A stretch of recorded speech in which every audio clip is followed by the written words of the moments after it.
Cars that don't have fuel injection systems have carburetors.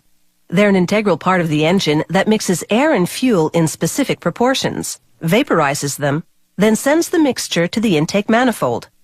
The manifold transfers the mixture to the engine's cylinders, where combustion occurs.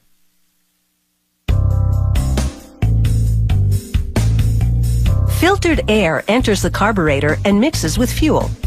When you press the gas, the carburetor opens conduits for the air and fuel mixture to flow to the engine. Two metering blocks control the proportion of fuel to air. Computer-guided precision tools machine them out of aluminum. Meanwhile, workers install components called boosters in the carburetor's main body. These boosters spray the fuel and air mixture as a mist into tapered conduits called venturi. Those lead to the intake manifold, which transfers the mixture to the engine's cylinders. Another computerized machine makes each throttle shaft from a bar of steel.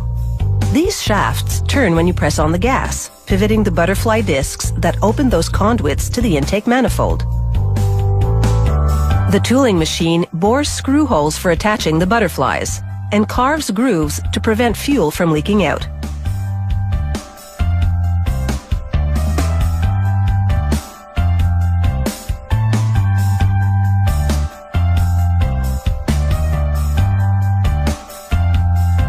Workers install the throttle shafts in the carburetor's base plate.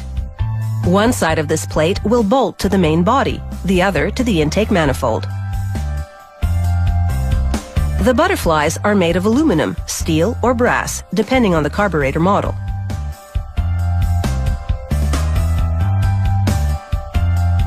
He flips the base plate and flares the bottom of the screws to prevent them from vibrating out and falling into the engine. After installing an adjustment screw for tuning the carburetor and using thread locking fluid to ensure the components don't loosen, it's time to assemble the levers that turn the throttle shafts.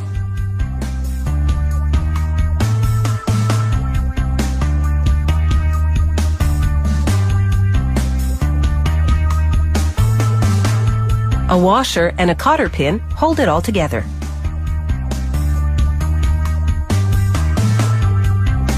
A few pulls on the levers ensures that both throttle shafts move freely and smoothly, turning the butterflies perpendicular to open the conduits and flat to close them. Next, the accelerator pump arm. It shoots an initial burst of fuel when you start the car. The carburetor's cast metal fuel bowls go into a vibrating tumbler where metal balls smooth their surface. Then they receive a protective coating. Now a worker installs a float to control the fuel level inside each bowl. This is essential because too little fuel would prevent engine startup and too much fuel would overflow and cause a shutdown. A gasket sandwiched between the main body and the base plate will prevent fuel from leaking out and dirt from seeping in. As a precaution, they coat the base plate screws with thread locking fluid so they won't loosen over time.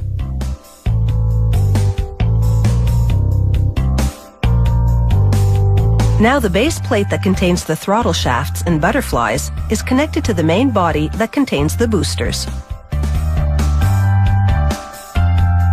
Next come the metering blocks, a gasket over each one, and then into a fuel bowl. Then one block and bowl unit goes on each side of the main body.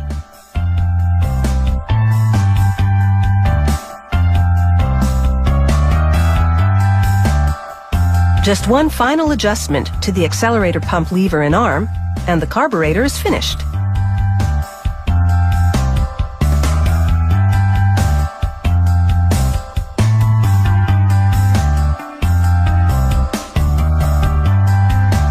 In the quality control department, every carburetor undergoes testing with fluids similar to gasoline. They check if the accelerator pump squirts out enough fuel at ignition and during the transition from idling mode to acceleration.